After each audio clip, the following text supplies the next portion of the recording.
This assembly will come to order. Please remain standing if you are able for the land acknowledgement.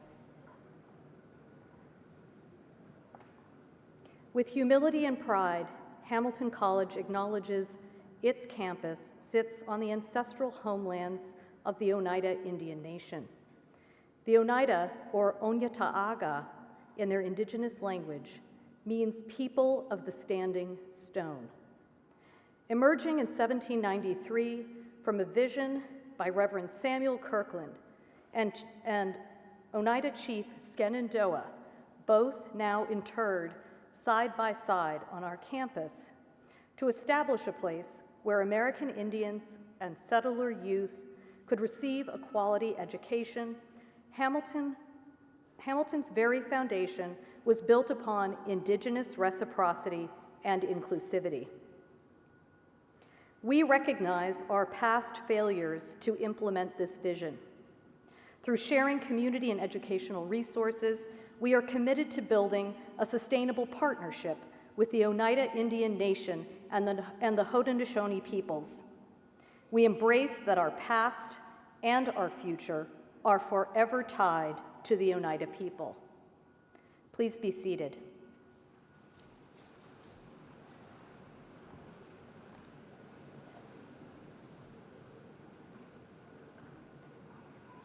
It is now my honor to introduce the 20th president of Hamilton College, David Whitman.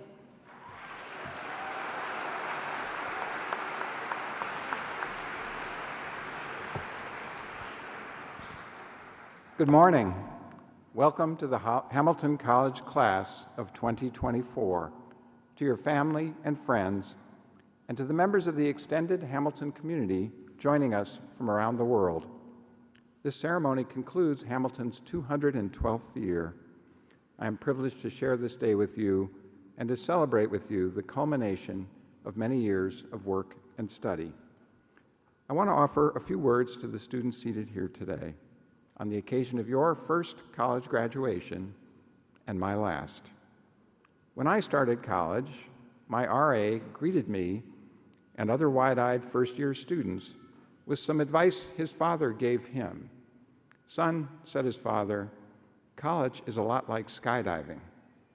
If at first you don't succeed, maybe it's not for you." 50 years later, I think, though I'm not certain, that he was using irony to convey that college, like life, is about overcoming challenges and never giving up. Or as Samuel Beckett, the great playwright, put it rather more eloquently, fail, try again, fail better. But you have persisted and succeeded, despite a global pandemic, a social justice reckoning, mental health crises, conflict abroad, and discord at home. It took 13 years or more of formal education to get here, and another 4 or more to finish. You entered the field house as students. You will leave today as alumni. Over the past 8 years, whenever I ask seniors how they feel about commencement, the word I've heard over and over is bittersweet. And that is how it should be. Excitement about the future, combined with sadness at leaving a place they have come to call home. As a senior myself, in more ways than one, I know and I share that feeling. When one door closes, another door opens, Alexander Graham Bell famously observed. But he went on to say that we often look so long and so regretfully upon the closed door that we do not see the ones that open for us. I suppose that's why he invented the telephone. But I hope that, like thousands of Hamilton graduates before you, you will look back on this special place fondly and return often, even as you focus on the opportunities ahead. To prepare you to take full advantage of those opportunities, we have given you, and you have given each other, one of the finest educations available anywhere. I trust you will use that education wisely and never stop learning. What that entails is for you to decide. You will continue to get advice and support from the people who love you, many of whom are here today, but you will be the judge who matters most. In his last words, Leonardo da Vinci assessed his own life this way: "I have offended God and mankind because my work didn't reach the quality it should have." Yes, it's true. Everybody's a critic. I hope, though, when the time comes, you'll go a little easier on yourself than Leonardo. And in the meantime, I trust you will use your education not just to promote your own welfare, but that of people you love, people you like, and people you have never met. And I hope you will recognize, in the words of the African proverb, that if you want to go quickly, go alone. If you want to go far, go together. Thank you for giving me a lifetime of memories, almost all of them good. At this point in the ceremony, it's customary for the President to single out for special recognition those who have helped you reach this milestone. So let me start by thanking the parents, grandparents, and other family members who have supported the class of 2024 over the years. Thank you for entrusting your students to us. It has been a special privilege to share in their growth and development. Will the families and guests of our graduates please stand to receive our recognition?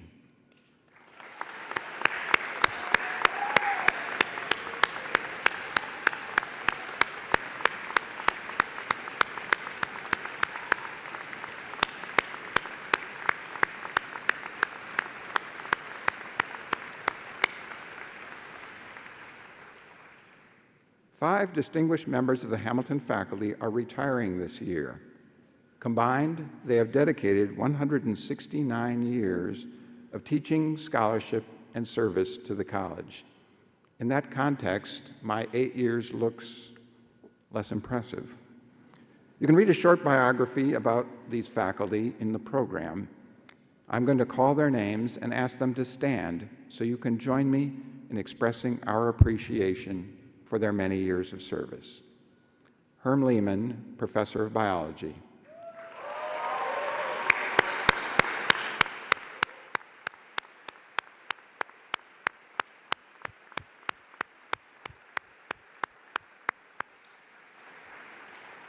David Bailey, the Winslow Chair of Modern Science and Professor of Geosciences.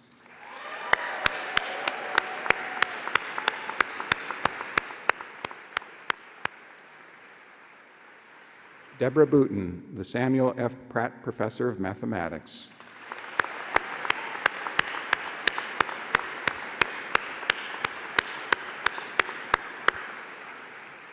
William Salsillo, the Kevin Kennedy Professor of Art.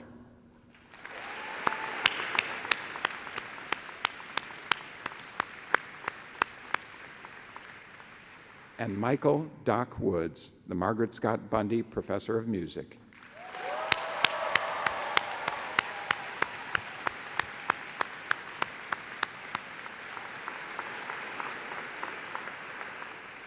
I wish also to express our profound appreciation to the faculty and staff who have nurtured, challenged, supported, cajoled, and at times Zoomed with you.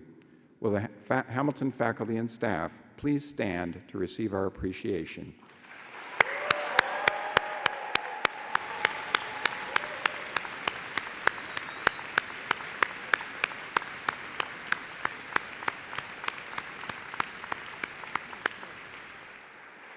Many employees of the college have worked long and hard on the arrangements for today's ceremony. I'd like to thank the offices of the deans and president, audiovisual services, college events, advancement, communications, LITs, facilities management, campus safety, and the registrar's office. Thank you all.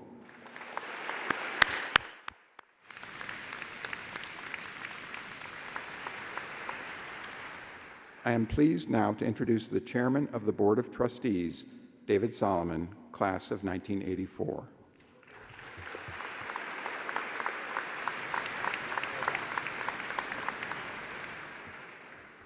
Good morning, everyone. On behalf of the Board of Trustees, I welcome our esteemed faculty, honored guests, family, friends joining us here and online, and most of all, our graduates. Your accomplishments these past 4 years fill us with pride, and we look forward to your continued involvement as you join the ranks of Hamilton loyal alumni. Since the day most of you arrived on College Hill, masked and socially distanced in August 2020, you have faced social and intellectual challenges with persistence and determination. Your first year in particular demonstrated your extraordinary grit, resilience, and sacrifice as you developed and honed your skills that you will call upon for the rest of your life. At Hamilton, you have laid the foundation for lifelong learning. Your lives, both personal and professional, will be richer for it. Your friends, teachers, mentors, and coaches will miss seeing you on campus every day, but we know you will take a part of Hamilton with you. Please take advantage of the opportunities to remain connected with the college, for each of you is forever a member of the Hamilton family. No matter how far from Clinton your life will take you, Hamilton will never leave you. It is now my pleasure to introduce the Vice President for Academic Affairs and the Dean of Faculty, Ngoni Munemo.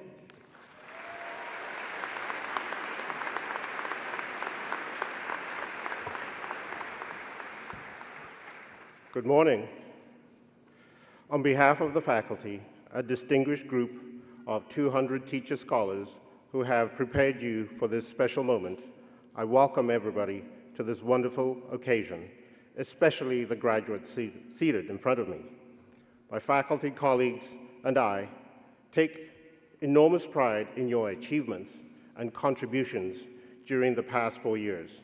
Your ideas, passions, interests, and understanding have enriched our classrooms, laboratories, studios, performance spaces, and athletic venues. Now go out and enrich the communities where your life's work will unfold.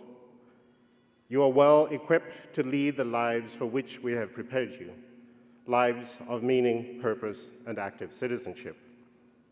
I want to join President Whitman and Chairman Solomon in acknowledging all those who have played a part in the accomplishments of our graduates, including parents, extended families, siblings, grandparents, friends, neighbors, and all those who have contributed to our students' journey to this day.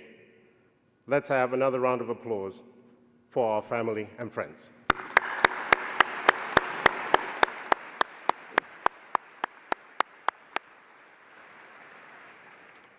I now ask the James Soper Merrill Prize recipient, Quinn Brown, to join me on stage.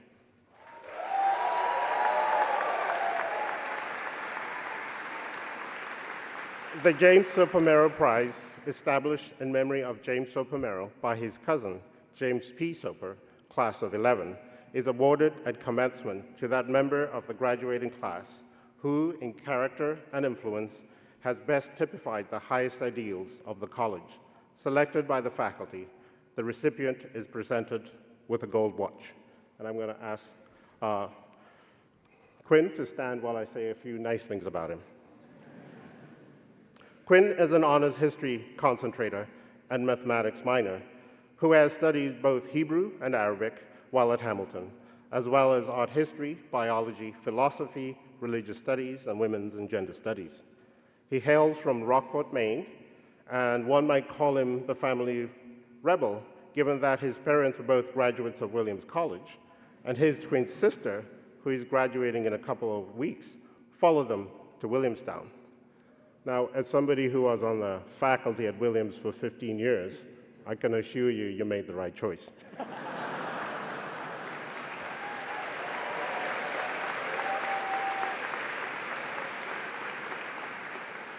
Quinn's faculty advisor, Lissa Trivedi, the Christian A. Johnson Professor of Teaching Excellence in History, has been teaching at Hamilton for 25 years and is not known for hyperbole. In her nomination, she explains, during my time on College Hill, I've had the good fortune to teach dozens of talented and dedicated Hamilton students. None, however, in character and influence, has best typified the highest ideals of the college as Quinn Brown. These sentiments are shared by many members of the faculty who have had Quinn in his class. Assistant Professor of Asian Studies, Usman Hamid, observes that Quinn has impressed me in ways that reflect Hamilton's ideals because he is a student who challenges his existing worldview, is willing to grow intellectually, and can collaborate effectively with other students. The Edwin B. Graves Professor of History, Kevin Grant, describes Quinn as an insightful participant in every class discussion, never dominating conversation, but effectively facilitating the participation of classmates.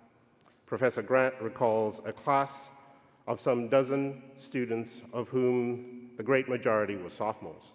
I'm sure, Professor Grant observes, that Quinn, a senior, was unaware of the effect of his leadership. He effectively modeled the best qualities of a history concentrator, displaying a conscientious work ethic, incisive reading, creative interpretation, and a humble, generous spirit that seeks to open rather than close discussion. Quinn has contributed much to the quality of the community at Hamilton. Some may have watched him on the soccer field or worked alongside him on the Hamilton Historical, a peer-reviewed journal that features outstanding undergraduate historical research, for which he served as editor this year. Many students, however, probably know Quinn best as a fixture in the Glenn House and an avid member of Hamilton's outdoor leadership program. For 3 years, Quinn has volunteered, leading pre-college orientation Adirondack adventure trips. Students who were lucky enough to have Quinn as their trip leader report that they could count on him for good advice and that he eased their transition into their new community. This fall, Quinn will return to the Hill one last time in this capacity as a graduate to help another class of Hamilton students find their footing on the Hill. Andrew Gillings, the director of Outdoor Leadership, writes, "Quinn has a full quiver of leadership skills and is the epitome of a situational leader, tirelessly doing what is needed for the group, without playing to his own strengths or adhering to dogma. He shows a great understanding of the balance between being a friend to all and a decision maker able to do the right thing for the whole group as needed." After a politically turbulent spring 2023 semester studying Hebrew and Arabic and political science in Tel Aviv, Israel, Quinn returned this past fall to take up a senior project on the history of the region just weeks before the events of October 7th and the conflict in Gaza commenced. Needless to say, it was a challenging time to study this particular history. The William R. Keenan Jr. Professor of History, Shoshana Keller, advised Quinn's senior thesis project, Dear Yassin, 1948, Memory and Forgetting in the Construction of Nationalism, which she calls an extraordinary and extraordinarily sensitive study of atrocities that occurred during the first Arab-Israeli War. A masterful thesis, Quinn's writing and public talk showed tremendous compassion as well as insight into how the history of violence shapes national identities. Professor Trivedi adds, Quinn's senior project is a testament to the values not only of the college, but specifically to a message President Whitman has conveyed for many years, that the promise of the liberal arts can be realized only when we engage in difficult conversations about subjects that require empathy for those we may not understand and with whom we may never agree. Quinn Brown has offered his community leadership of an unusual and sometimes overlooked kind, writes Professor Trivedi. What truly distinguishes Quinn from Hamilton's many fine students is his generosity, whether in the classroom, on the field, or as an outdoor program leader. Quinn Brown, she concludes, in my estimation, is the finest human I've had the privilege to teach. Please join me in congratulating the 2024 James Soper Prize.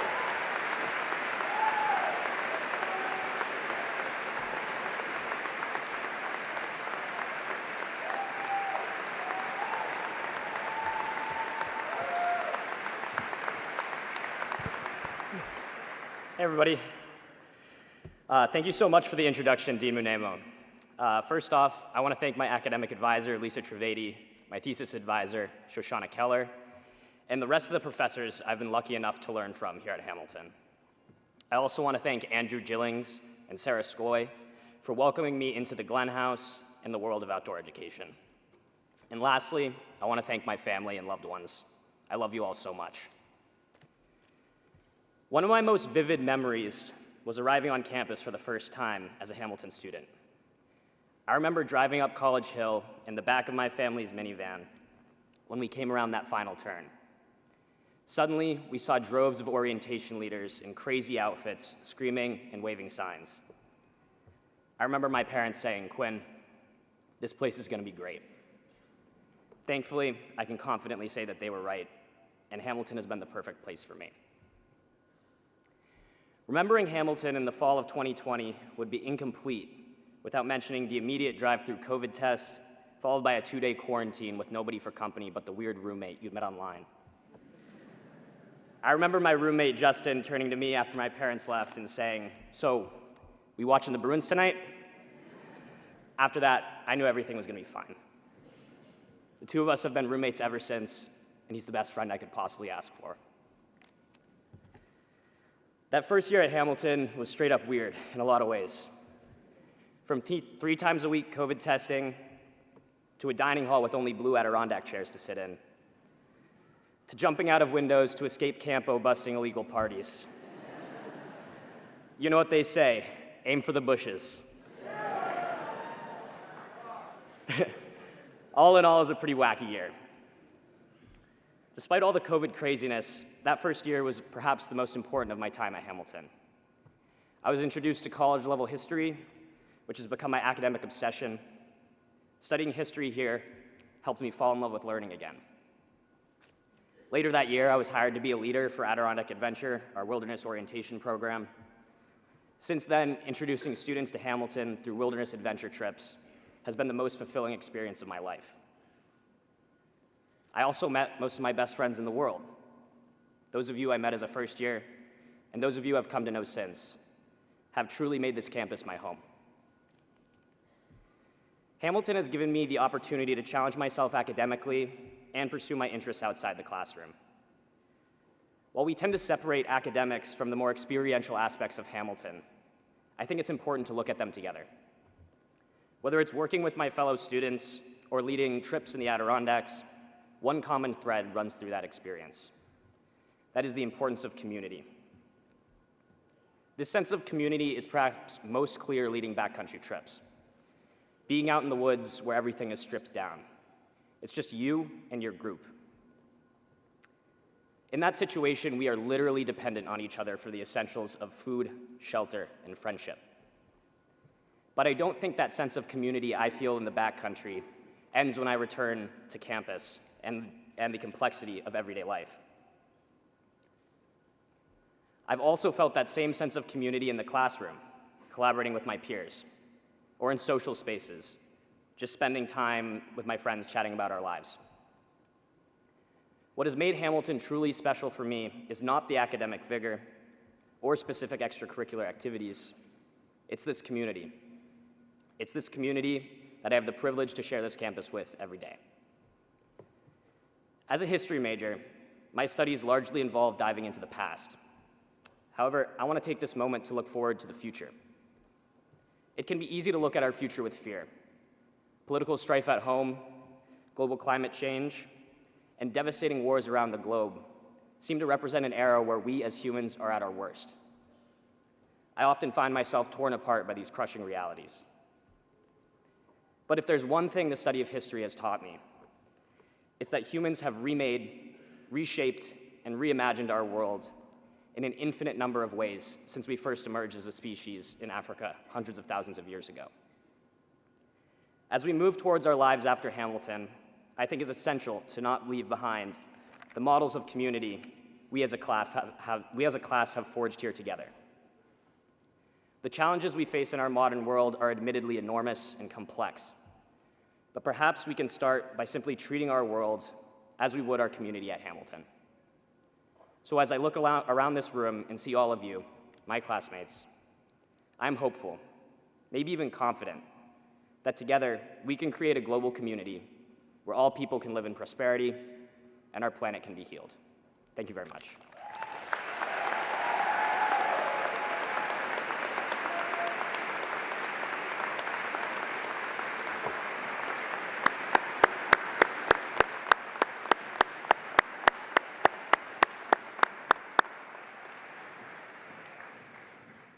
We now turn to top awards for academic achievement. The awards for salutatorian and valedictorian are made to the students with the second and first highest grade point average, respectively. This year, however, we have a tie for the top grade point average. The class of 2024 co-valedictorians are both biology majors, varsity lacrosse players, roommates, volunteers, graduates of the same high school in Southborough, Massachusetts, and twins.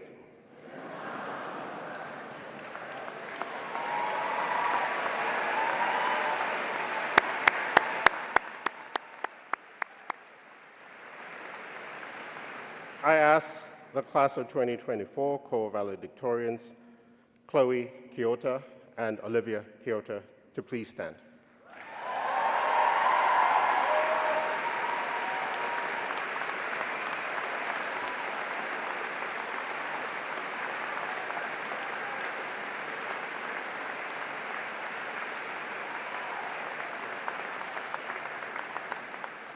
Associate Professor of Biology Natalie Nannis taught both students in her Genes and Genomes class. Olivia and Chloe, she said, are two of the most intelligent, mature, and hardworking students I have taught as a faculty member. Not only were they top in the course, they also displays a graduate-level, nuanced understanding of genetics with a drive to master the concept. Their work ethic and leadership in class and in the lab component of the course were truly exemplary. Chloe chose Professor Nanus's lab for her senior thesis work, where they worked closely on a project to investigate new proteins in the kinetochore, which is a massive protein complex that plays an essential role in facilitating chromosome segregation during cell division. Chloe demonstrated the same drive and passion in research that she displayed in the classroom, Professor Nanus said. Olivia did her senior thesis work with Professor Mike McCormick's lab, where she and a classmate tested a new carbon capture technology in marine coastal wetlands. He said she demonstrated notable strength as a scientist, was very discerning, and posed excellent questions that furthered their research. Courtney Hance is Hamilton's Director of Health Professions Advising. She said Chloe and Olivia came to Hamilton passionate about the healthcare field. After working in hospitals and shadowing many health professionals, they landed on dentistry, she said. Driven, committed, and thoughtful, Chloe and Olivia dove all in to prepare themselves to be the best candidates for dental school. Courtney said Olivia challenged herself in her junior year by doing a semester at sea program, even though she had no previous experience sailing. She has continued to expand her knowledge of the dental field by shadowing in the Mohawk Valley Health System clinics, which provide care for underserved populations in the Utica area. Women's lacrosse coach Patty Cloyd said Olivia grew from the semester at sea experience. I witnessed an incredible amount of gratitude for her experience at sea, and she took great pride in doing something that was difficult at times. She came back with a confidence that was different from when she left. Chloe, Courtney had said, showed dedication in helping those around her through volunteer tutoring and teaching assistant commitments in her junior and senior years. She expanded her leadership skills through the presidency of the Health Professions Club, where she planned and organized educational opportunities for her peers. Coach Cloyd said Chloe is strong-willed, determined, and competitive. Her attention to detail, reliability, and commitment to the team fueled her leadership. They are, Courtney Hance said, regarded highly by all who meet them and are truly excellent individuals with a passion for service and community. Please join me in congratulating our valedictorians of the Hamilton class of 2024, Chloe and Olivia Kyoto.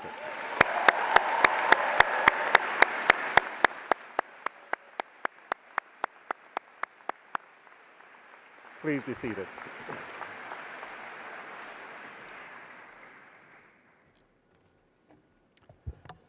Congratulations to our valedictorians and to their family.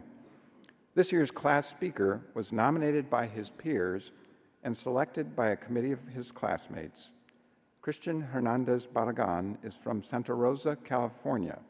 He studied government and theater and was involved in many groups on campus, including opportunity programs, the Oral Communications Center, and the Community Outreach and Opportunity Program. He was also an orientation leader and a member of the Buffers a cappella group. Please join me in welcoming class speaker Christian Hernandez Barragan.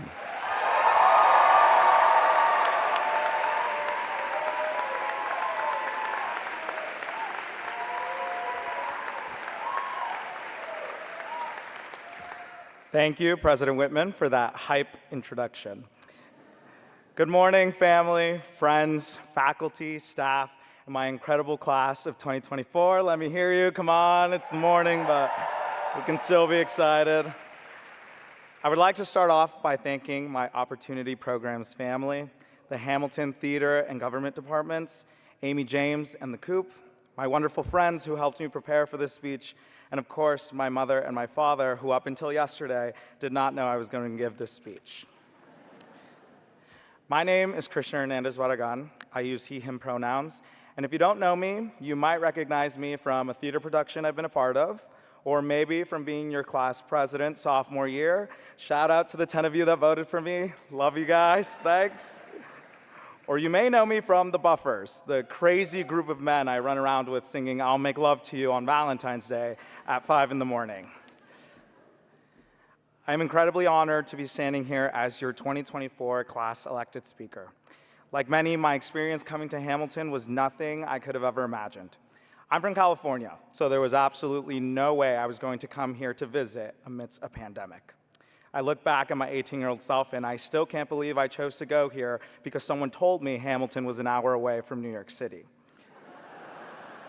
And of course, I believed them because who would ever lie about that?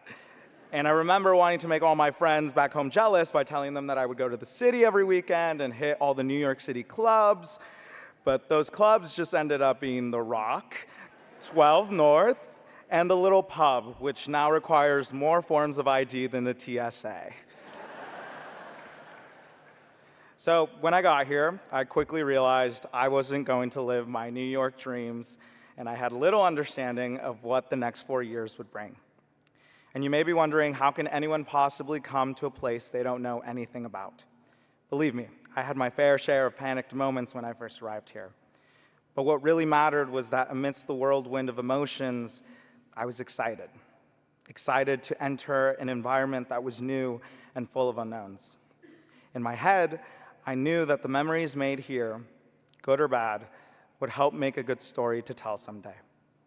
Throughout my life, I've been taught that stories are important to tell, and that some of the best stories come from a place of risk and adventure.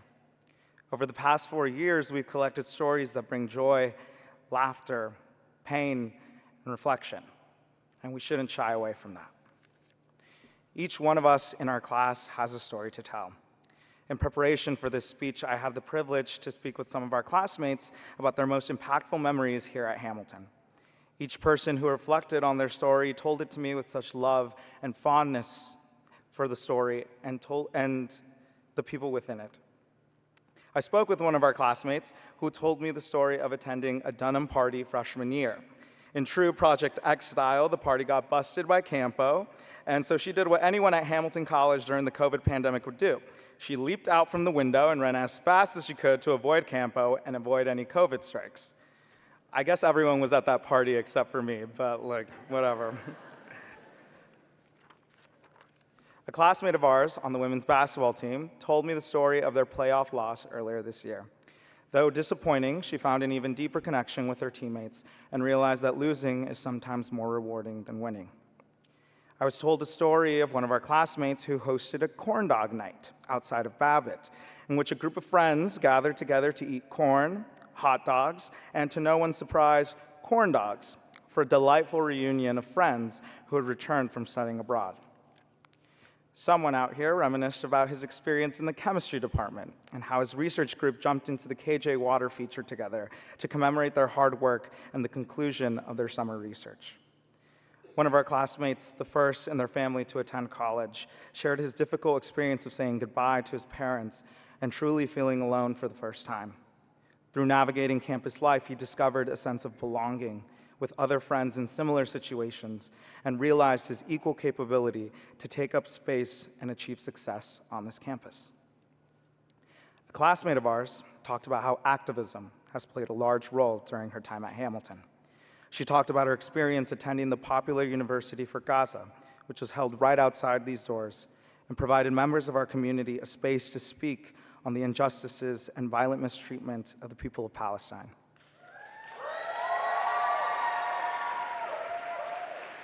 Her experience provided her with an opportunity to listen, learn, and hold space for both grief and action. One of the most impactful memories from my 4 years happened earlier this semester when I attended a vigil for Basil Brown. It was incredible to see many of our classmates and members of our community piled into a small room in KTSA telling stories of Basil's life. I was inspired by Basil's story and his lasting impact on Hamilton's trans and disabled communities. Basil's passing reminds us to love those around us unconditionally and to advocate for injustices not just within our communities, but around the world.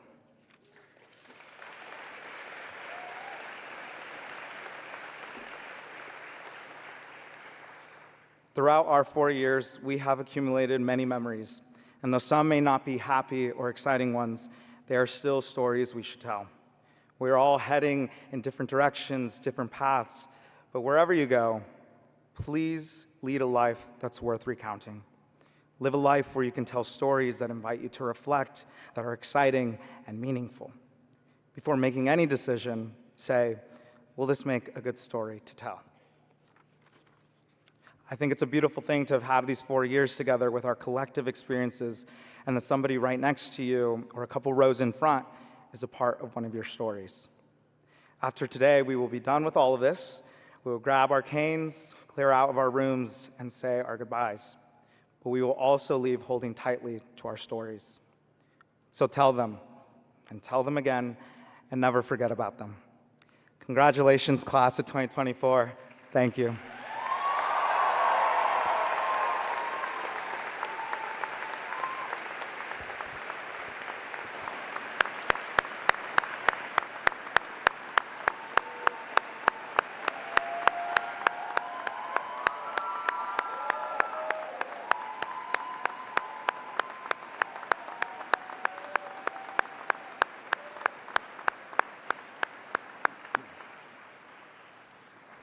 We are honored today by the presence of two individuals whose accomplishments we wish to recognize with the conferral of honorary degrees. The first is a distinguished author, law professor, and public servant, and the other is a successful former prosecutor and U.S. Senator. I call upon Lee Haber-Cook, Charter Trustee, to present our first candidate for an honorary degree.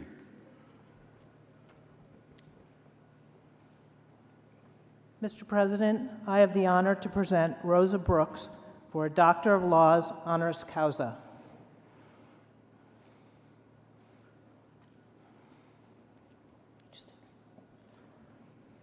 Next to David.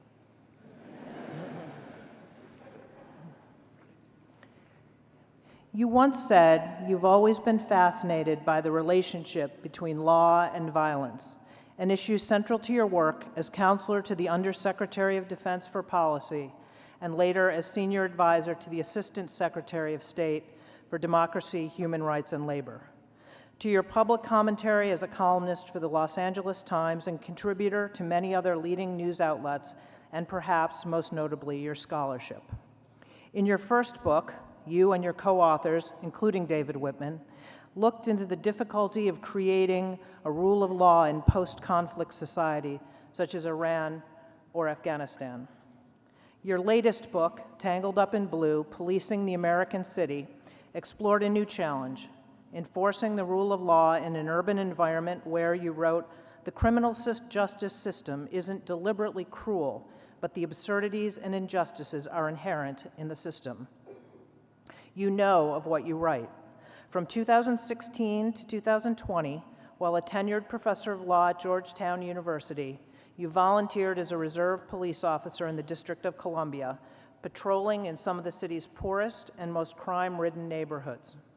You received the same training as the other officers, swore the same oath to serve and protect residents and visitors, and had the same rights and responsibilities as a full-time police officer, including carrying a gun. Your motivation, you said, was to better understand police violence and racial disparities in America's criminal justice system. I do believe very deeply that if you want to change something, you have to understand it. Much good has already resulted from your groundbreaking work. You founded Georgetown's innovative policing program, which partnered with the DC Police Department to create the Police for Tomorrow Fellowship. That initiative, according to the Washington Post, aims to inspire new recruits and thought leaders alike to reimagine policing to make it more humane, more thoughtful, and more effective. In recognition of your efforts to understand law and violence, strengthen U.S. public policy, and improve America's criminal justice system, we honor you today. Rosa Brooks, acting on the authority of the Board of Trustees, I confer on you the degree of Doctor of Laws of Hamilton College, admitting you to all of its rights and privileges. In token whereof, we present you with this diploma and invest you with this hood.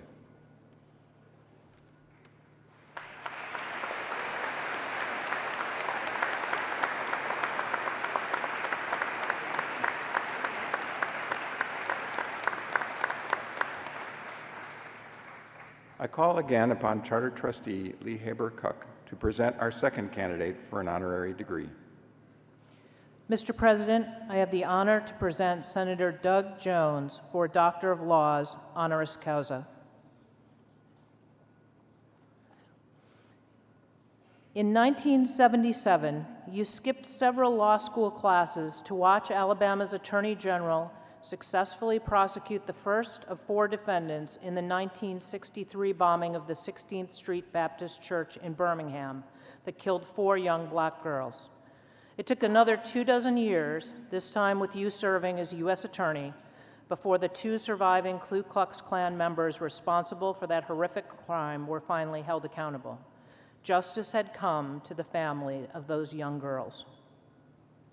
The arc of the moral universe is long, Martin Luther King once said, but it bends towards justice. Your book, Bending Towards Justice, the Birmingham church bombing that changed the course of civil rights, recounted the 40-year struggle to bring closure to what Pulitzer Prize-winning author Diane McWhorter called arguably the most important cold case prosecution in civil rights history. Civil rights icon John Lewis said the book describes the painful sacrifice that was required and may be called for again for us to move towards true democracy in America. Years earlier, your first job after law school, you served as staff counsel to the U.S. Senate Committee on the Judiciary for Howell Heflin, an Alabama senator who supported civil rights legislation and was sometimes described as the conscience of the Senate. He was your role model and fittingly the person whose Senate seat you held from 2018 to 2021. Despite the red-blue divisions affecting Congress and the country, in just 3 years you led or co-led more than 24 bipartisan bills being signed into law and established a reputation as effective legislator committed to finding common ground.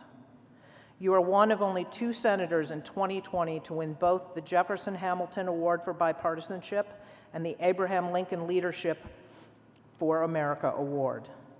I ran for Senate in order to be a voice of reason, you once said.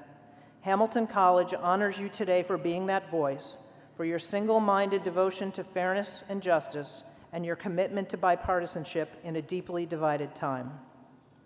Doug Jones, acting on the authority of the Board of Trustees, I confer on you the degree of Doctor of Laws of Hamilton College, admitting you to all of its rights and privileges. In token whereof, we present you with this diploma and invest you with this hood.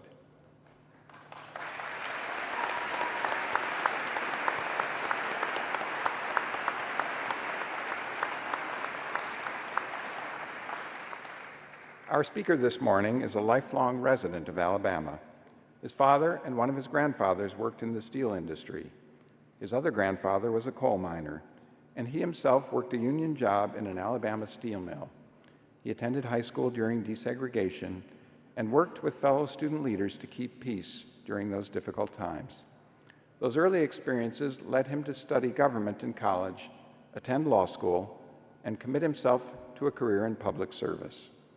That service has included staff counsel to the U.S. Senate Committee on the Judiciary, assistant U.S. attorney and later U.S. attorney for the Northern District of Alabama, defense attorney in private practice in Birmingham, and U.S. senator, where, true to his focus on finding common ground, he established the annual tradition of a bipartisan reading of Dr. Martin Luther King Jr.'s letter from a Birmingham jail, and where he led or co-led more than 24 bipartisan bills being signed into law. As we heard just a moment ago, Doug Jones is best known for 2 seminal events in recent Alabama history: the long-delayed but successful prosecution of 2 Ku Klux Klan members for the murders of 4 young girls at the 16th Street Baptist Church in Birmingham in 1963, and for his victory in 2017 to represent Alabama in the U.S. Senate.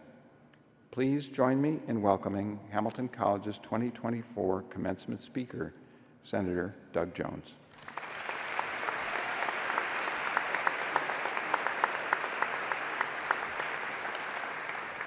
Thank you. Thank you, President Whitman, for that. I really appreciate that very kind introduction. To President Whitman, members of the administration and faculty, Board of Trustees, family, friends, and most importantly, class of 2024. I am incredibly honored to be here with you today to address the graduates and to receive an honorary degree from this extraordinary school. Now, first off, I really do want to offer congratulations to President Whitman on his retirement and an 8-year tenure here at Hamilton. Whether it is the development of a strategic plan, the record-breaking capital campaign, or his commitment to diversity, equity, and inclusion, you will leave a legacy at Hamilton that will be difficult for your successful to follow. I think we all ought to give him a round of applause.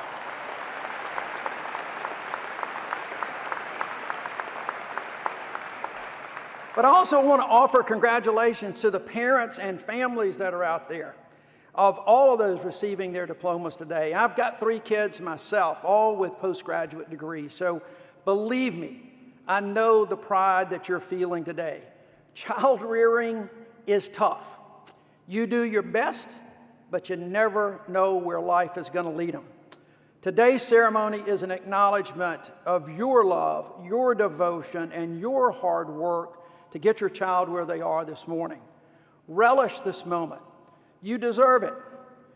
And kids, when mom or dad or your grandparents or aunts and uncles want to take a bunch of photos or to make ridiculous and sometimes disastrous efforts at selfies, or post equally embarrassing or ridiculous stuff on Instagram or Facebook, just smile and go with it.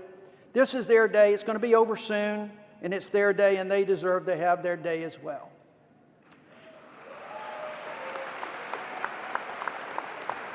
To the class of 2024, wow. You did it, guys. You did it. You actually did it. You guys, I hope, should fully appreciate what this day means and what you've accomplished, especially given some pretty tough times that you have lived through. You guys were born in a post-9/11 world and into America's subsequent war on terror. You saw the worst downturn in our economy since the Great Depression. You've seen military tensions rise across the globe, threats to democracy here and abroad, including a physical attack on the United States Capitol, the rise of racial hatred and anti-Semitic behavior, political red versus blue divides like we've not seen since the Civil War, a tremendous rise in gun violence, college campus demonstrations, the likes of which we've not seen in decades, a former, perhaps future, President of the United States in criminal court with 3 other cases waiting in the wings, and accelerated changes in our climate and weather that is going to have a major consequence for the future, your future. And then there was the global pandemic. Just as you were coming of age, you were hit with a deadly virus that had never been seen in the history of the world. Think about that. It had never been seen in the history of the world.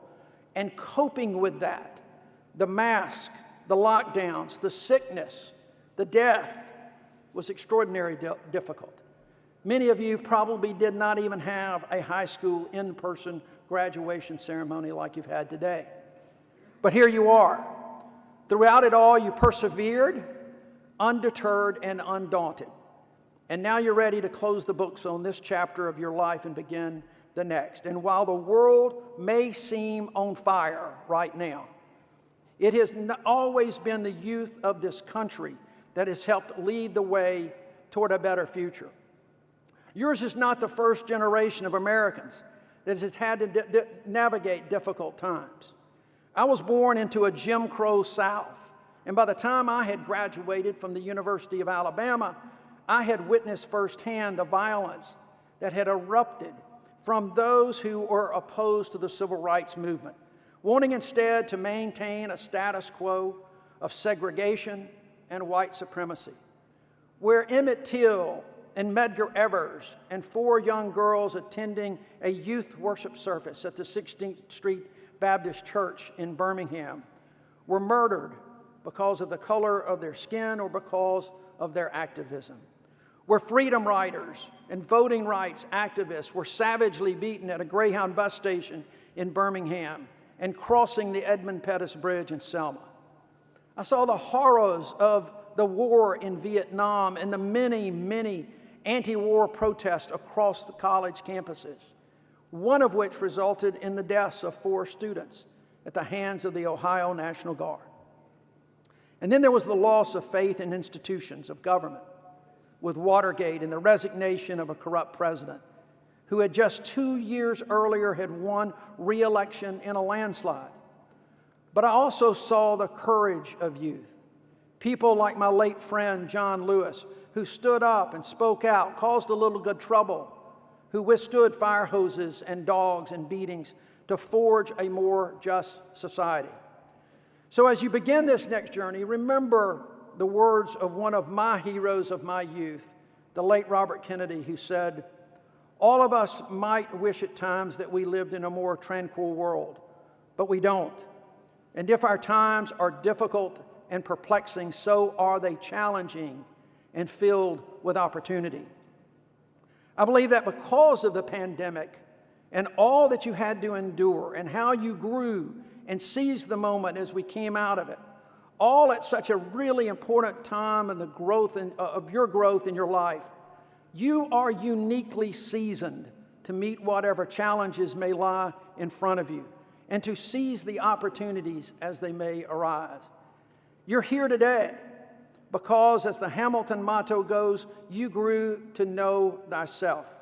And in doing so, you never lost faith in yourself.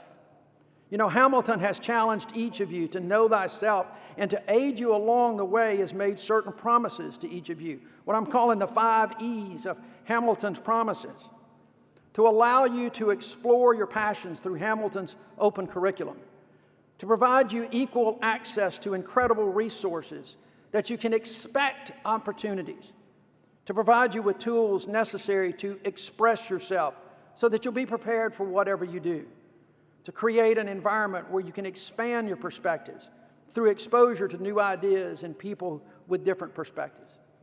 I dare say that Hamilton has lived up to those promises, and you are as prepared as any graduating class in the country to meet whatever is ahead of you. But just as Hamilton made those promises to you while you're on campus, as you leave this campus, you should make the same Hamilton promises to yourself and carry them wherever you go. Promise yourself to continue to explore your passions, to not give up on them, but let them lead you to new heights. In doing so, you may find new passions, and you can go in that direction as well. Promise yourself to expect opportunities and to always be on the lookout for them, but to also make sure you see those opportunities, to recognize them. Promise yourself that you will never give up on harnessing whatever tools are necessary to express yourself, to continue to communicate effectively in whatever life has in store for you. And in what I think may be the most important of all these promises for the future, promise yourself that you will continue to place yourself in environments where you can expand your perspectives through exposure to new ideas and people with different points of view and different perspectives than your own. I say that continuing to expand your perspectives may be the most important promise, because regardless of where you might come down politically or where this country may end up politically in the near future, we are still going to become an ever more diverse society every day. That's not going to change.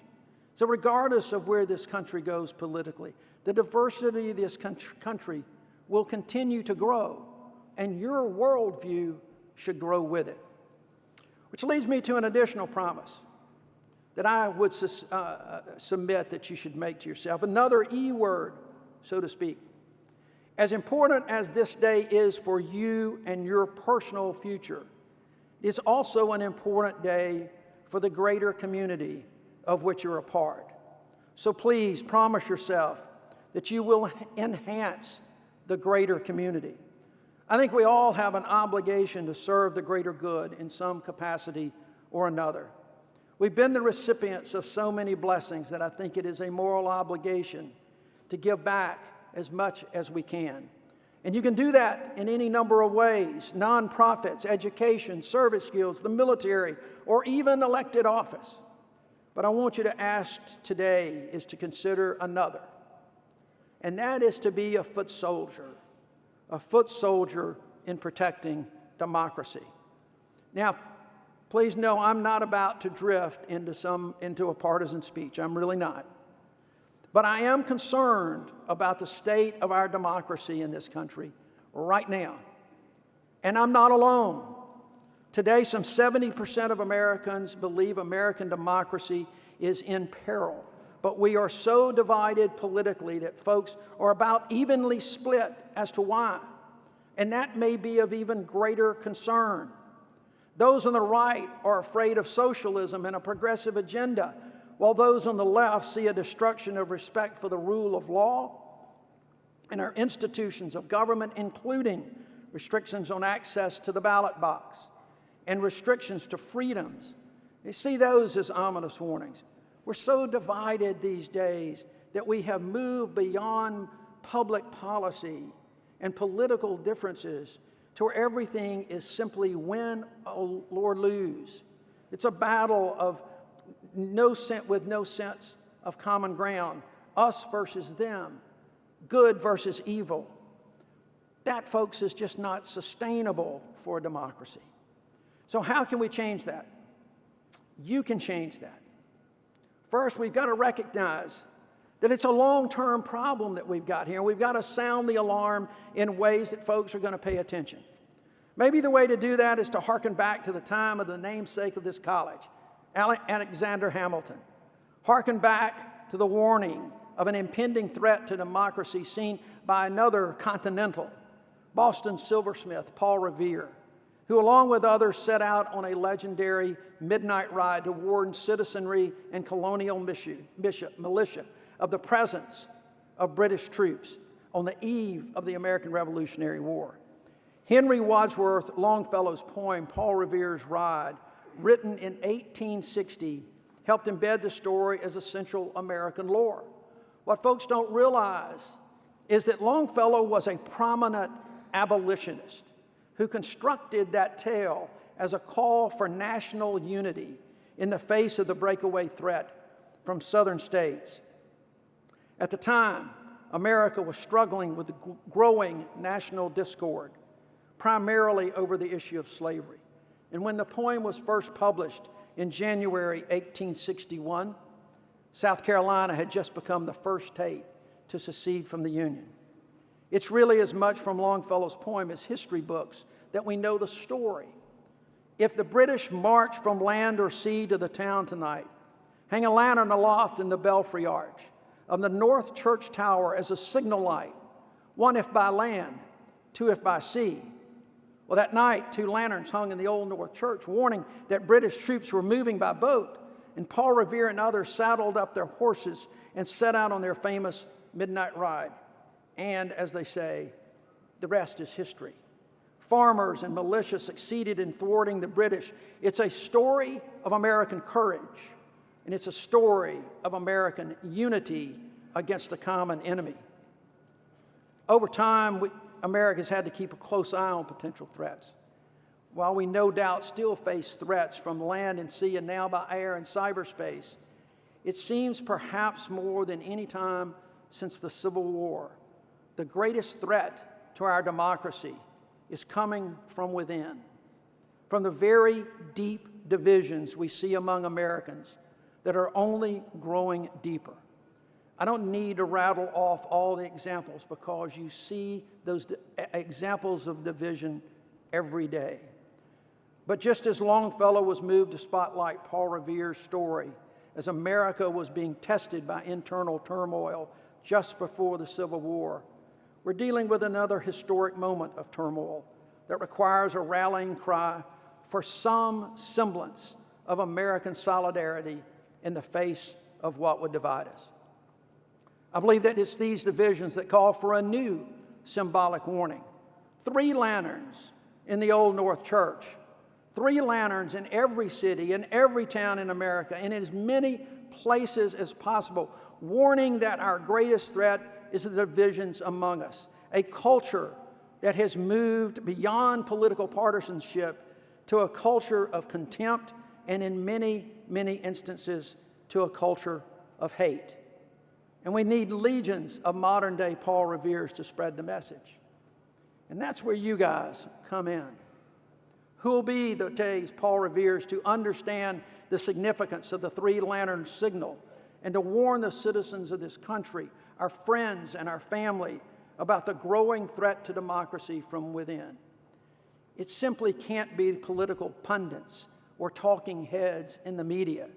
And it certainly can't be someone galloping down the virtual street warning only those on the left that it's their neighbors on the right who are creating the problems, or warning those on the right that it's their neighbors on the left who are out to destroy all that they've worked for in America. We have too many of those already.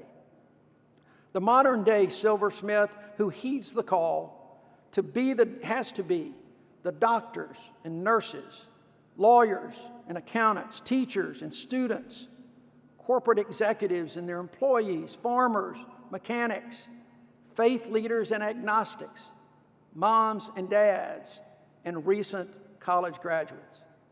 This can't be a call to take up violence, but to have dialogues instead of monologues, for folks to get out of their political comfort zones, to talk honestly about the state of our government and society.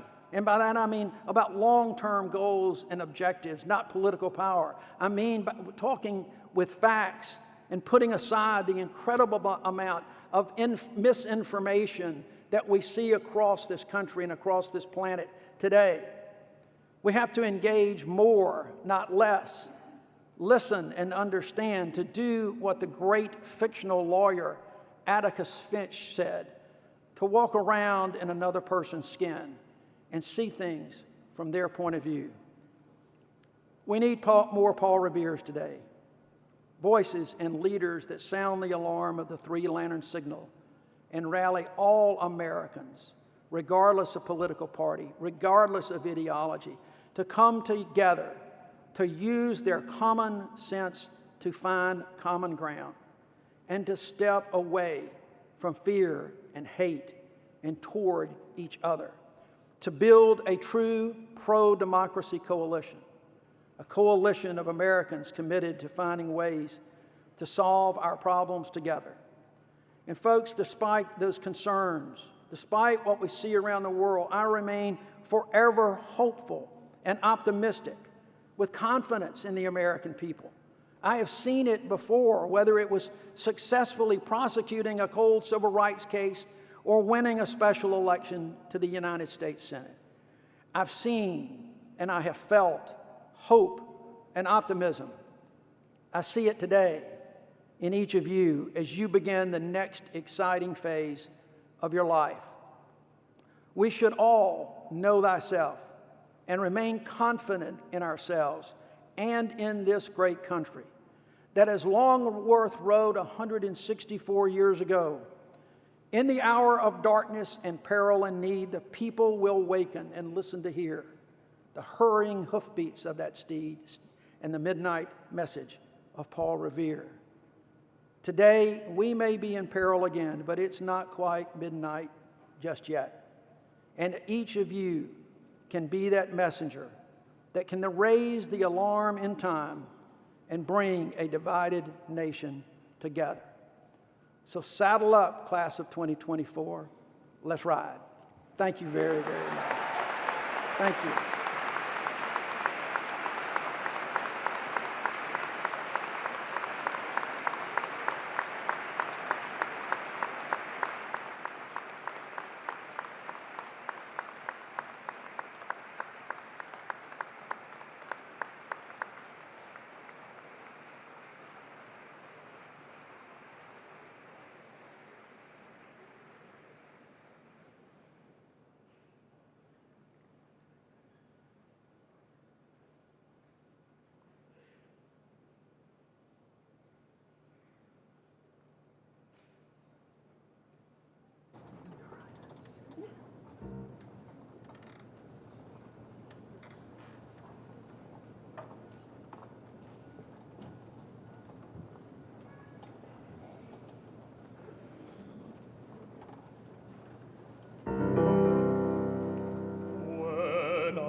What pain there might have been will now be past, and my spirit will be whole. I'll be on my way. I'll be on my way. I'll have left my feet of clay upon the ground. I will be glory bound. I'll be on my way.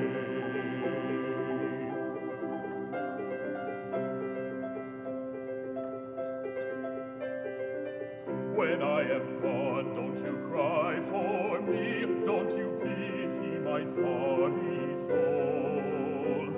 What pain there might have been will now be past, and my spirit will be whole. I'll be on my way. I'll be on my way. I'll have left my feet of clay upon the ground. I will be glory bound. I'll be on my way. When I am gone, please forgive the wrongs that I might have done to you. There'll be no room for regrets after I walk way beyond the blue. I'll be on my way. I'll be on my way. I'll have laid my frown and all my burdens down. I'll be putting on my crown. I'll be on my way. When I am gone, don't you look for me in the places I have been. I'll be alive, but somewhere else. I'll be on my way again. I'll be on my way. I'll be on my way. I will lift my wings and soar into the air. There'll be glory everywhere. I'll be on my way. I'll be on my way. I'll be on my way. I'll have laid my crown and all my burdens down. I'll be putting on my crown. I'll be on my way. I'll have left my feet of clay upon the ground. I will be glory bound. I'll be on my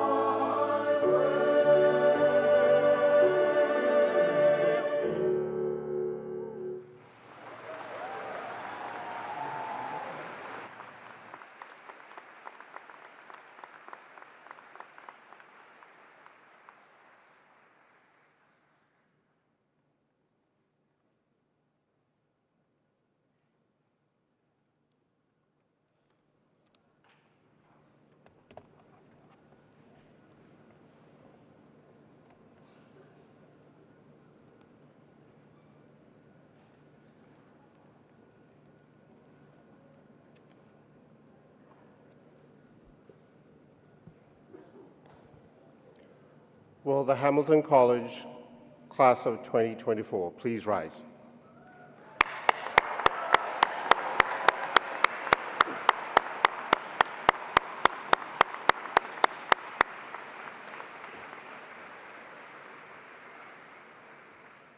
President Whitman, the Hamilton College faculty, a distinguished group of teachers, scholars, advisors, and mentors, attests that the individuals before us have fulfilled the requirements for the degree of Bachelor of Arts. I will now invite each member of the class to come forward to accept your congratulations on behalf of the college community and to receive their senior cane as a reminder of their Hamilton experience and as a token of the college's affection. Diplomas will be mailed to each graduating senior in the coming weeks. Please be seated. Now, accepting that I have many roles and responsibilities as Dean of Faculty, please hear these next comments as fulfillment of my responsibility as celebration monitor. So before we commence the proclamation of the names of each of our graduates, I wish to say a few words about our commencement protocol. The college photographer will capture a visual record, commonly known as a photograph, of the moment each graduate crosses the stage and receives congratulations from the president. And these photographs will be available to our graduates and their families in the coming weeks. For that reason, we ask those present to remain in their seats. Second, and if you're able, please hold your applause and other expressions of joy and perhaps relief until the last student's name is called, so that each student's name can be heard by their families here and online, and not drowned out by cheers for the person who preceded them. Names will be read by members of the faculty.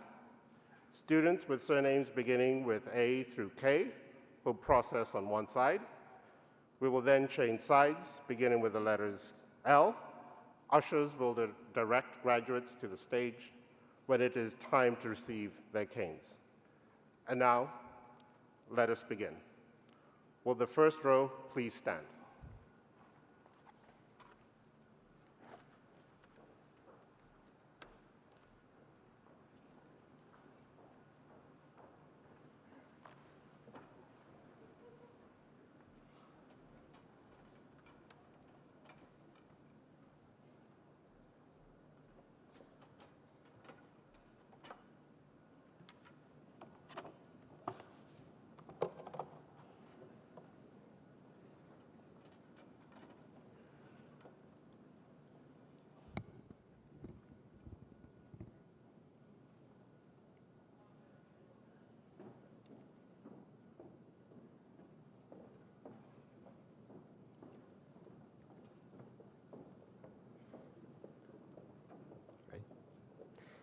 Kendra Ann Abbott. Anya Acharya. Cassandra Adler. Amrit Singh Agarwal. Sarah Ahrens. Naima Akhtar. Xavier Alvarez Barak. Phoebe Gail Grimaldi Anderson. Jameson Andrews. Sophie Alexandra Antone. Matt Arndt. Anna Sophia Arseno. Esther Auerbach. Alexander Kenneth Axton. Kate Bacigalupo. Sophia Anastasia Baghdad. Christina Bagan. Jaewoo Bang. Leah Basil. Anders Baum. Natalie Lauren Beebe. Leah S. Bell. Daniel Bernstein. Campbell Rutherford Berry. Bailey Cheryl Black. William Jackson Bloom. Alex Balnow. Yekaterina Bondarenko. Emily Grace Borden. James Bork. Emily Boviero. Emma Bowman. Ella Joan Brady. Justin Brayton. Noah Bridgman. Sabrina Broderick. August Brooks. Zachary Harrison Brooks. Grace Brophy. Julia Rose Brous. Quinn Brown. Eileen Burbano. Maya Burns. William Burns. William Nathan Burstein. Connor Stephen Burt. Christian Byrne. Nicholas Cackett. Leah Valerie Cagnetta. Kaylee Ann Kalanya. Grace Callanan. Tsu Allen So. Nicholas George Karabatsos.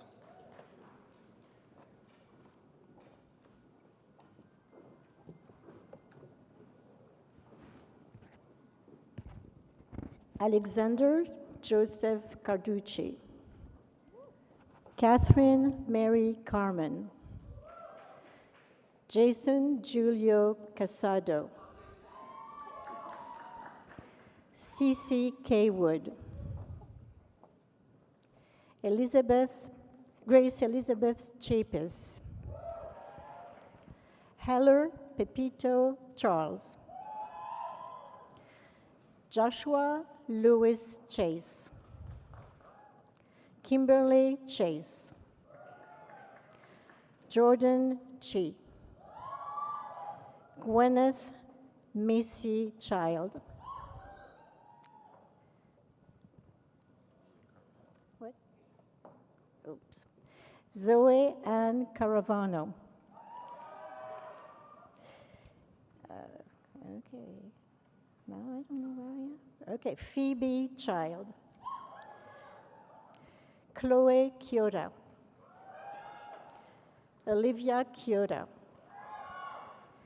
Ethan Cho Chu. Hannah Cho. Audrey Choi. Hannah Solo. Patrick Cleary. Amanda Clifford. Evan Cohen. Eileen Cohn.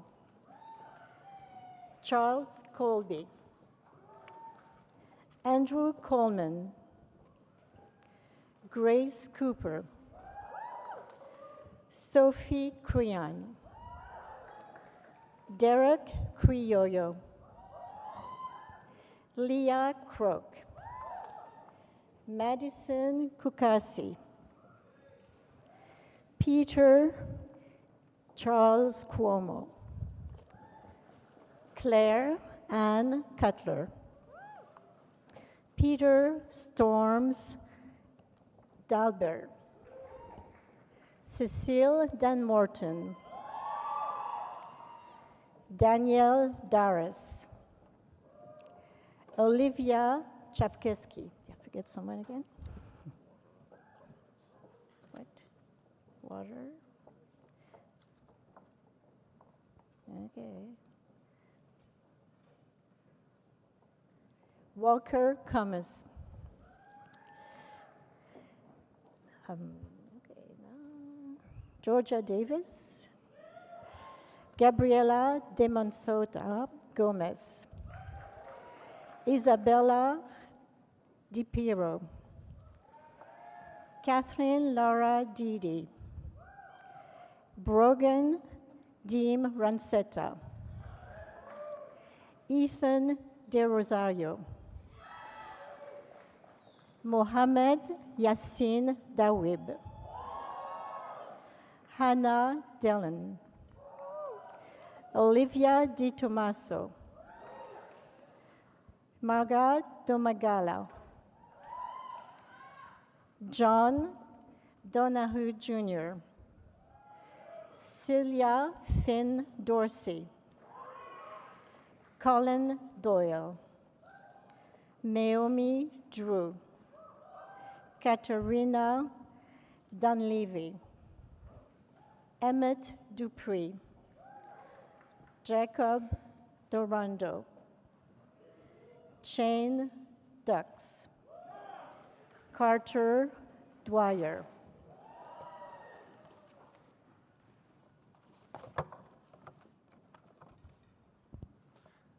Emma Michelle Earls. Natalie Elizabeth Elms. Salah Eltib. Maeve Anna Iskandari. Gianni Esposito. Michelle Estrella Dominguez. Mark Fackler. Dylan Todd Farges. Sebastian Malid Favela. Samuel Jacob Feldman. Bethany Morgan Fell. Catherine Fengler. Emily Ferguson. Nathaniel Lundgren Field.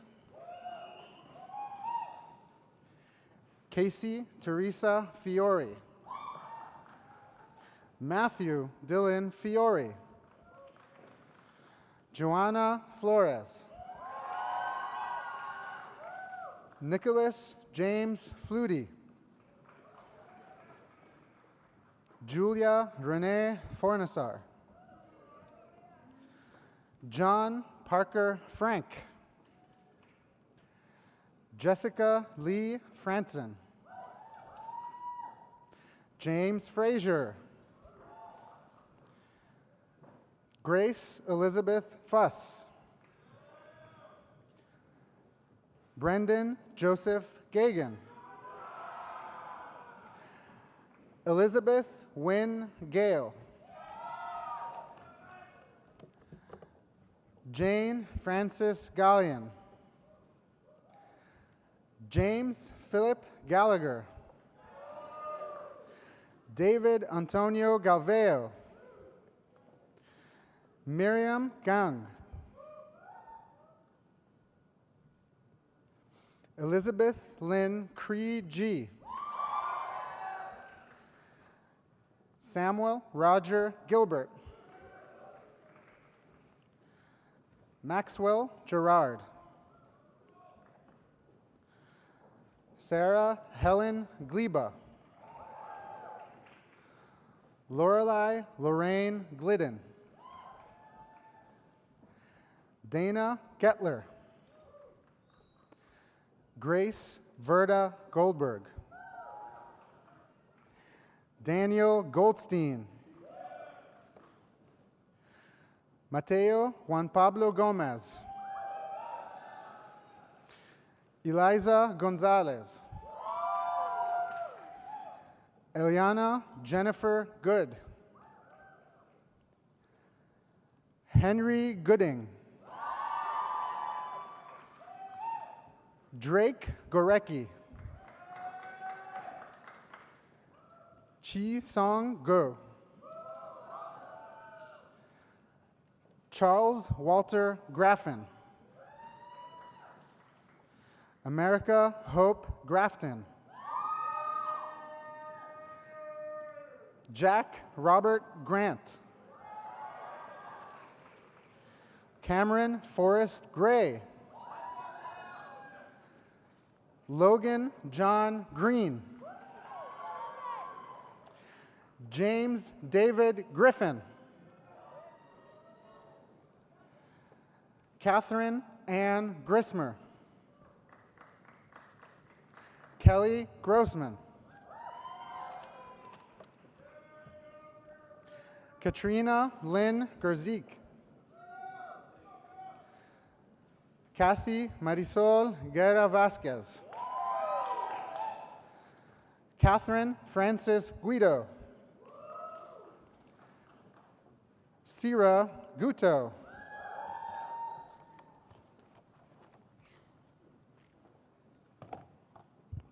Tam Ha. Kai Lawrence Hesslein, Emily Ann Hall, Carter Hallowell Hampson, Alexander Wesley Hanna,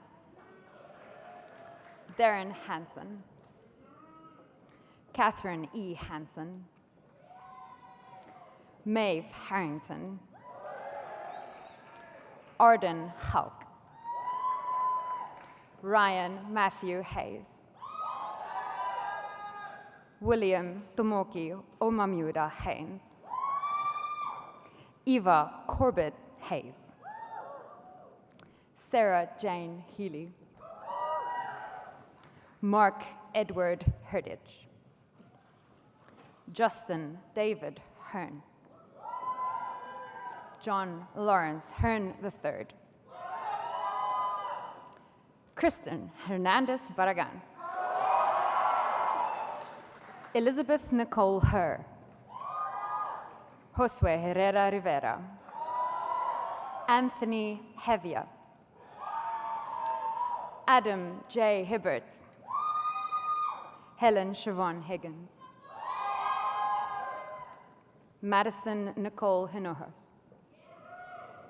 Elizabeth Harrington Hurai, Simon V. Hoke, Jake Holmes, Yinjia Ho, Colin Howe, Benjamin Kennedy Howell, Haoyu Xie, Zhou Hu, Zihao Huang, Minyu Huang, Liam Andrew Hudgings, Emma N. Hunter, Mary Adeline Herner, Krista Benita Ingabire, Mustafa Ismail, Hannah Jablins, Julian Jacobs, Gabriel Jallo, Talia James, Alec Jansowicz, John Richard G, Elaine Jia, Jason Jang, Sarah John, Jackson Powell Johns, Kimberly Johnson, James David Kaiser, Melissa Kalika, Ethan Brett Kalishman, Richard Marcus Canders, Thomas Kintaris, Anusha Karki,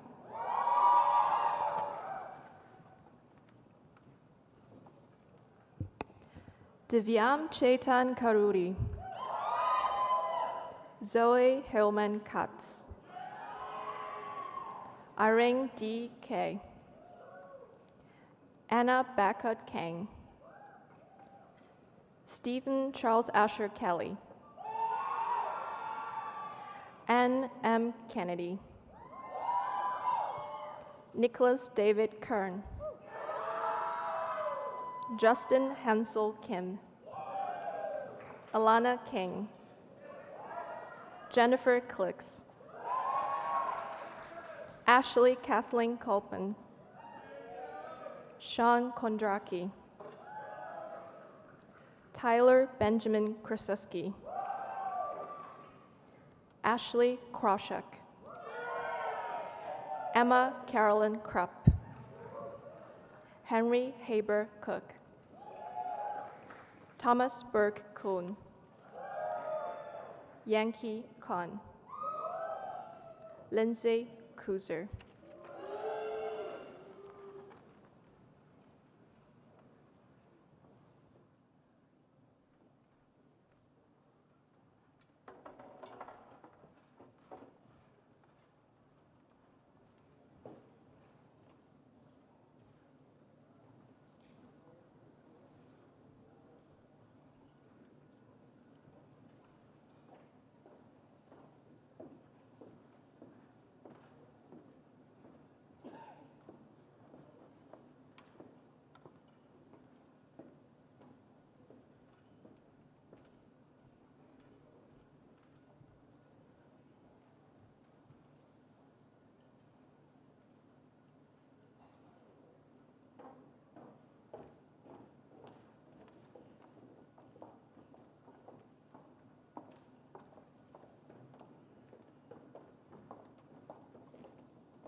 Chloe Gallen Lance. Megan Bradley Lang. Freya Elaine Landberg. Michael Fisher Lau. Michael Gavin Lowler. John Wan Lee. Phoebe Leonard. Miriam Sylvia Leonard. Owen Lewis. Athenia Lee. Bailey Ann Lillies. Regina Lynn. Sage Bailey Lively.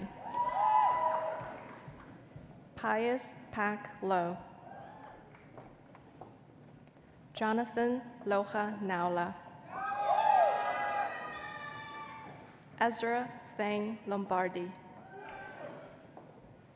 Rachel Luxton. Emily Lee. Lillian Sims Milligan McVeigh. Haley Taylor Maddox. Matthew Millett.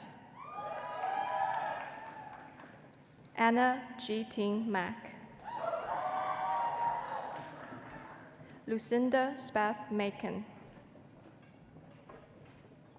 Renee E. Maldonado. Margaret Malavarapu. Julia Hope Mancuso. Abigail C. Manjafico. Alyssa A. Mandrasino. Riley Catherine Mannion. Hollis B. Munn. Kyle Joseph Manhertz. Bram Ezra Mansbach. Camille Therese Martin. Dwayne Martin.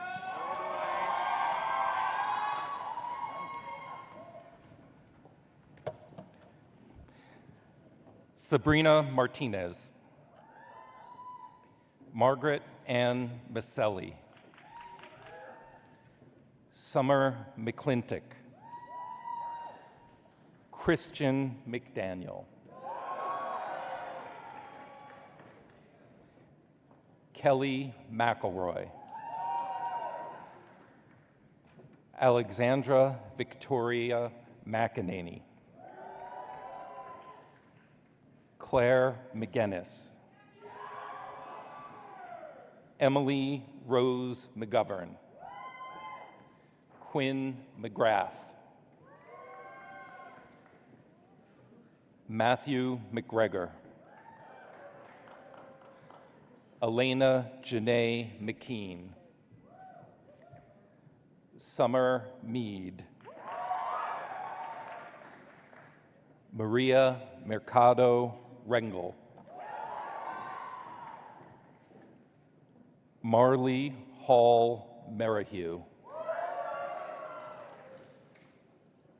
Henry Mitchell. Lucy Mixon. Ashling Mokler. Caitlin Murley. Megan Mogaro. Madison Austin Monroe. Melissa Jane Morelli. Victoria Elizabeth Morelli. Charlotte Morey. Kiara Rose Morley McLaughlin. Elijah Luke Morosky. Fiona Hannigan Morrison. Olivia Morrow. Christopher Morse. Eric Moss. Adina Ray Mojica. Madeline Rose Mulligan. Max Murphy. Timothy Murray. Carter Myers Brown. John William Miles. Lucy Windsor Naughton. Brandon Navarro Torralba. Claire Nelly. John Douglas Jack Nelson.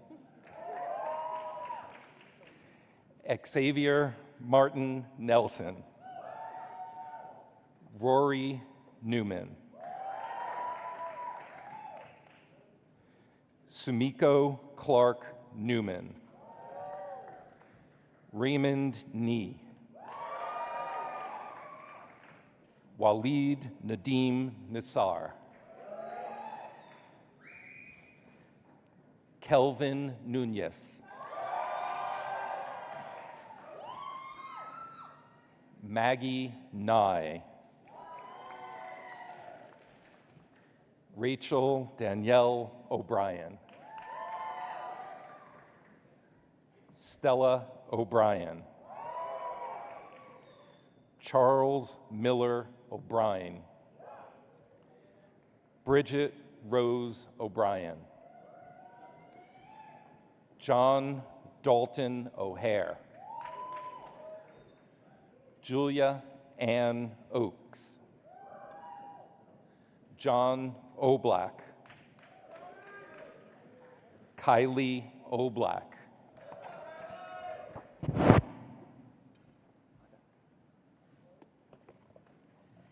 Anna Rashinda O'Shea. Olivia Otsuka. Elizabeth Ann Overstrom. Youngwoo Allen Park. Jessica Lake Parsons. Anastasia Eleni Pasalaris. Skyla Holiday Patterson. Elizabeth Teresa Pendergast. Zachary Todd Parado. Natalia Peters Dominic. James Benjamin Patterson. Breeze Renee Petty. Gabriella Rose Pia. Isabella Grace Picinto. Jacob Robert Piazza. Tatum Tilden Pearson. Madeline Smith Patel. Ethan Cheng Plows. Mary Grace Policelli. Henry Jackson Pomerantz. Rebecca L. Pomerantz. Nicholas Irving Potash. Aliana Devlin Potter. Katie Elizabeth Powell. Alessandra C. Perante.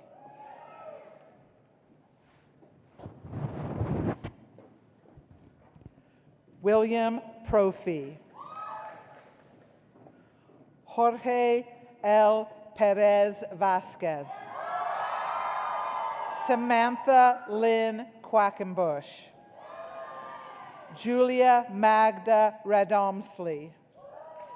Keshav Dinker Rai. Madison Marie Rayon. William Carson Ramp. Catherine Elizabeth Rayo. Natalia Reboredo. Caitlin Frances Reed. Aiden Kayleen Reagan. Emma Astrid Riley. Zoe Nolan Reinert. Samantha Ray Reisner. Vincent Stephen Reff. India Ames Reynolds. Caroline Aldrich Rhodes. William Upton Rice. Sophia Bergevin Riker.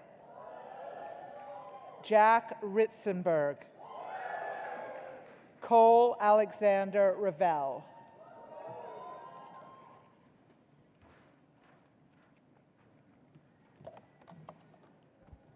Lily Rizzoli. Eliza Prince Roberts. Barbara Nicole Roca. Catherine Rockford. Evan Albert Rosenfeld. Ermak Saer. Katie Sands. Ellie Sangri. Jackson Namath Sadinger. Rachel Ariel Saxon. Mark Franciscus Shermer.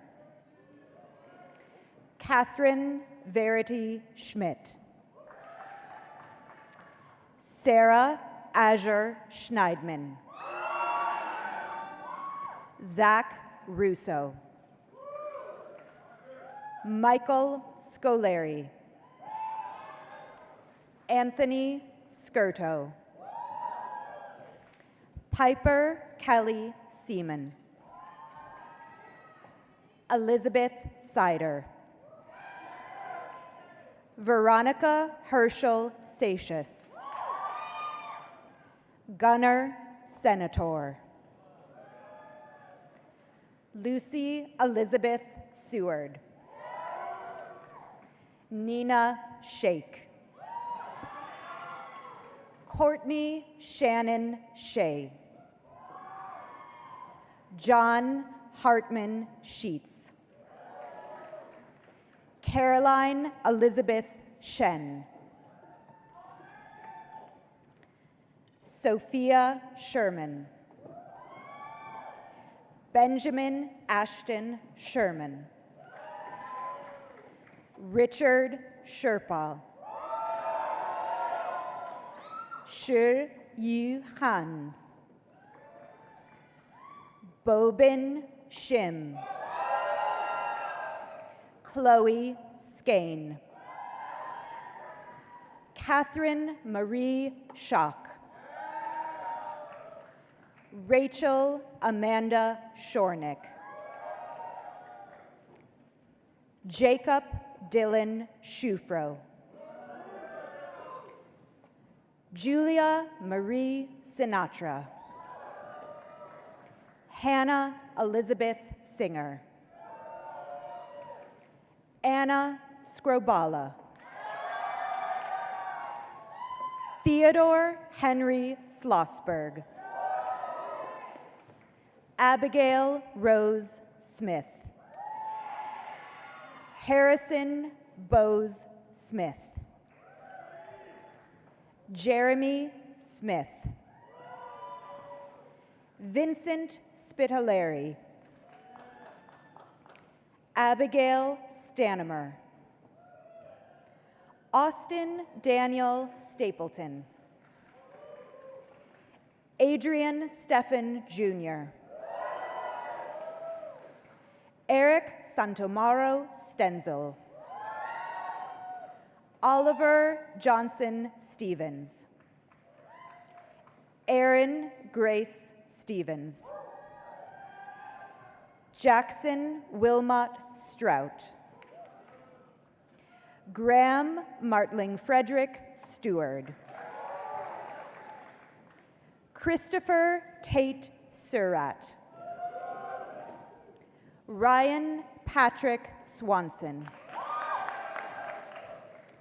Julian LaRock Swope.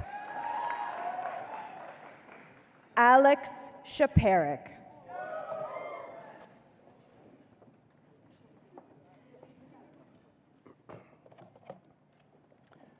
Dylan Lafayette Tarzian.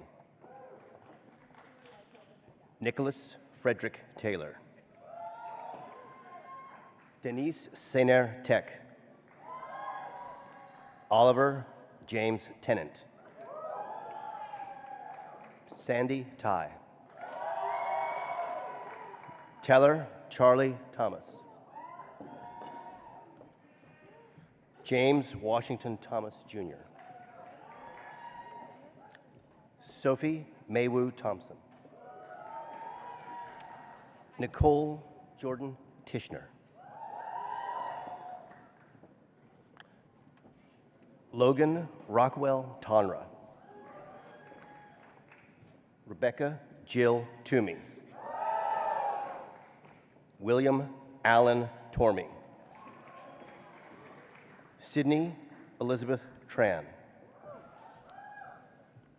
Gianluca Turndorf. Sabrina Elizabeth Turner. Caroline Sands Ullum. Gift Chidera Uwakwe. Alexi Renee Valancourt. Emily Vasquez Mejia. Xavier Vicente Vilaubi. Catherine Alexandra Vogt. Sadie Mae Wallace. Adriel Jonathan Wanja Django. Jianyi Wang. Maya Roby Weil Cooley. Emily Kate Weinstein. Sophia Rose Yi Weinstein.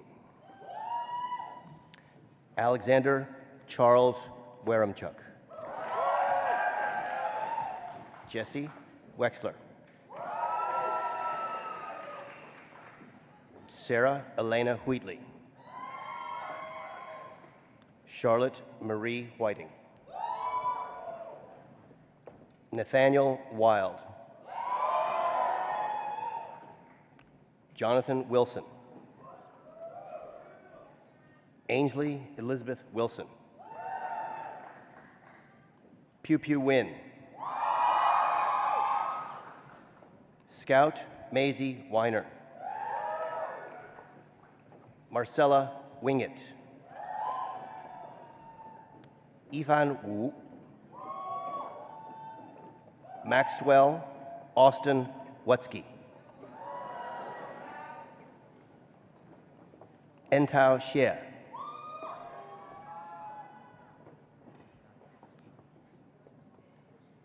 Xingyu Yan. Gabriela Sarah Zegarelli. Hayden Alexander Zeller. Jacob Lee Zhang.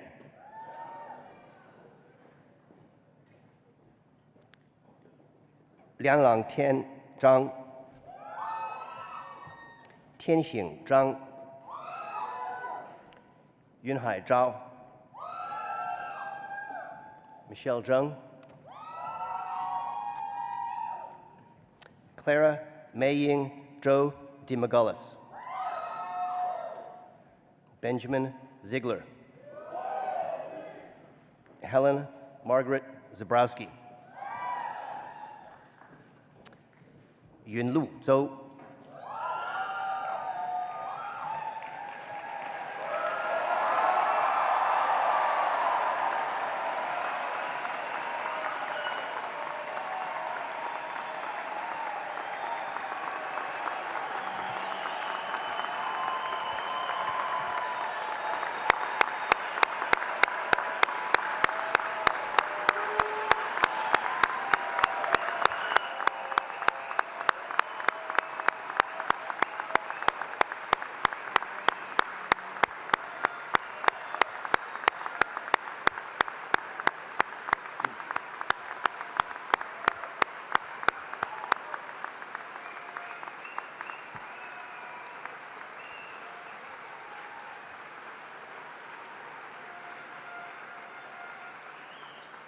Will the graduates please stand?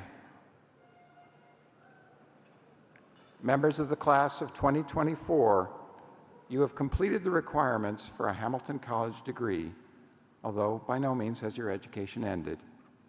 Acting on the authority delegated to me by the Board of Regents of the State of New York and the trustees of Hamilton College, I confer upon you each and severally the degree of Bachelor of Arts with all of the rights and privileges appertaining thereto, and I admit you to the fellowship of educated women and men. Go forth now, members of the class of 2024. Make the world a better place. I know you will make us proud, and I hope you will come home often.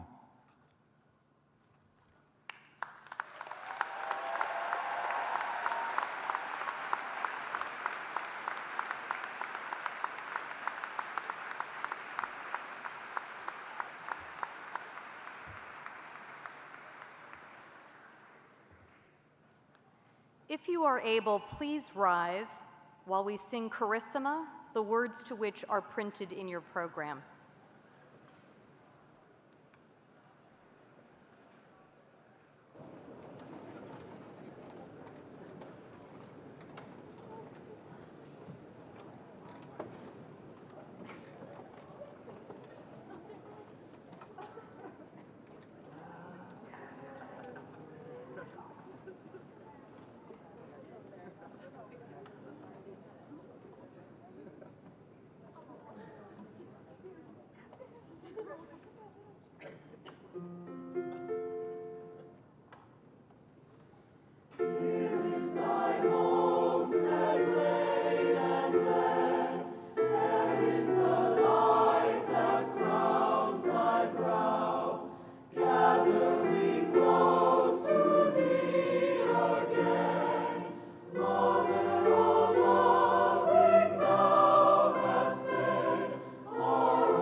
Everyone is invited to the post-commencement picnic on the Dunham Green.